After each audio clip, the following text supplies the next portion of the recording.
I want you to translate the following text into American English, using everyday language they use. Don't add or remove anything, just translate. Out of the spotlight and missing from history books and geography classes, there's a country waiting for anyone who likes off-the-beaten-path roots. For Brazilians, it has a special appeal. It brings together striking landscapes, unique customs, and a familiar vibe. It's Cambodia in Southeast Asia. Between Thailand to the northwest, Laos to the northeast, Vietnam to the east, and the Gulf of Thailand to the southwest.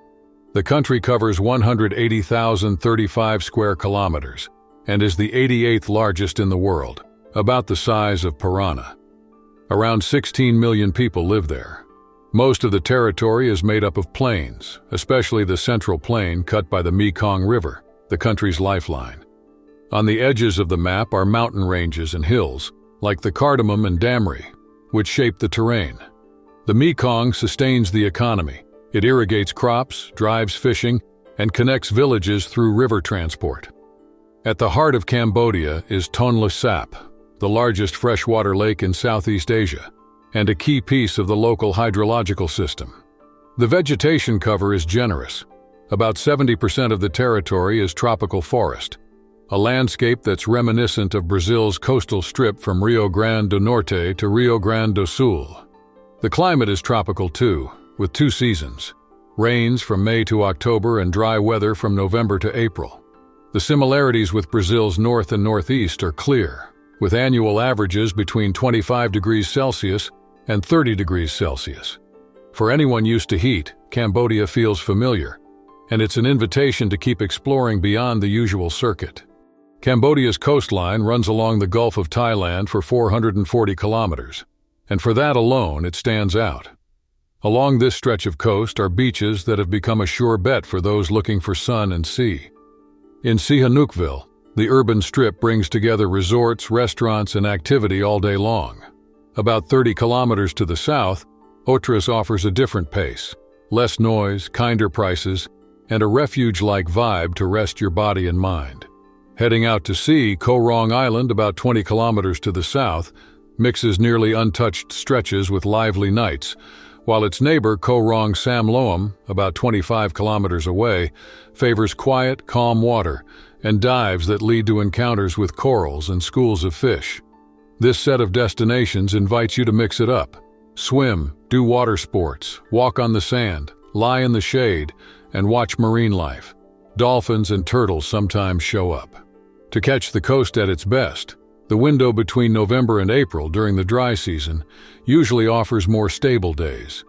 Outside that period, the rains change the sea's mood. Far from the tourist areas, daily life in Cambodia revolves around agriculture, family, and handicrafts. In the cities, modernization drives new services and jobs, but traditions and rituals remain, with Buddhism shaping the calendar, habits, and how people relate to their community. And there's a chapter that sparks curiosity: street food, steaming pots, makeshift stalls, bold flavors, and for many visitors, some doubt about hygiene. Some people find it strange, others take a chance and later tell stories, good and not so good. If you're enjoying this video, hit like, subscribe, and share it with anyone who loves history. That helps me bring new documentaries every week. Now come with me to cross Cambodia's path, marked by turning points that shaped the country. It all starts with a prosperous ancient civilization that peaks in the Khmer Empire, from 802 to 1431. In Angkor, the capital, grand temples transformed the space and religious life, with Angkor Wat as the emblem. The empire spread culture and faith across Southeast Asia, until internal tensions and external pressures opened cracks. In the 15th century, the kingdom of Ayutthaya invaded. Later, Vietnamese influence grew. In 1863, the territory became a French protectorate, and only in 1953 regained independence. At that point, King Norodom Sihanouk tried to keep the country out of conflicts, even with the Vietnam War knocking at the door. In 1970, General Lon Nol deposed Sihanouk, and civil war flared up, with factions fighting for power, including the Khmer Rouge. In 1975, Pol Pot took over and set up a regime of terror. Executions, forced labor, and hunger devastated the population. In 1979, Vietnam invaded and toppled the Khmer Rouge, setting up a socialist republic. The fire started to die down with the Paris Peace Accords in 1991. In 1993, the constitutional monarchy arrived. The throne remains, but the government is run by a prime minister. That path still echoes today, and the next steps help explain how Cambodia tried to rebuild after so many ruptures. Since the end of the turbulent years, Cambodia has been moving toward a new phase. The country is working to close the wounds of the recent past while laying the groundwork for stability and growth. This process isn't linear. There are still obstacles, but the direction is clear: strengthen everyday life and expand opportunities. The first piece on this board is the countryside. Agriculture supports millions of families, especially in rural areas, and rice sits at the center of this engine. It ensures income, supplies local markets, and anchors traditions that span generations. Alongside the countryside, industry has gained momentum. The textile and apparel sector has become a growth engine, attracting factories and suppliers thanks to affordable labor and production chains that are getting more sophisticated step by step. When the economy picks up, other doors open. Tourism is growing fast, driven by the temples of Angkor, the beaches, and a culture that piques curiosity around the world. To receive this flow, construction is speeding up. New roads connect regions, bridges shorten distances, neighborhoods get services, and construction sites show a bet on infrastructure. On the urban map, Phnom Penh stands out. Commerce, finance, telecom, and technology are expanding the supply of services and jobs, integrating Cambodia into regional networks. Foreign investment, largely from China and other Asian countries, fuels tourism, manufacturing, and energy, creating a cycle of capital, construction, and new businesses. Even so, the economy depends on a few sectors, and diversification is a priority. Pockets of poverty and regional disparities persist, demanding policies that better distribute gains and expand training. It's in this balance between social urgencies and productive ambitions that the next chapter is taking shape. The National Bank of Cambodia is the hub of the country's monetary policy. It sets guidelines, fights inflation, and supports macroeconomic stability. Day to day, the riel is the official currency, but the dollar circulates widely in big cities, which makes transactions simpler and prices more predictable. For those coming from Brazil, one detail stands out.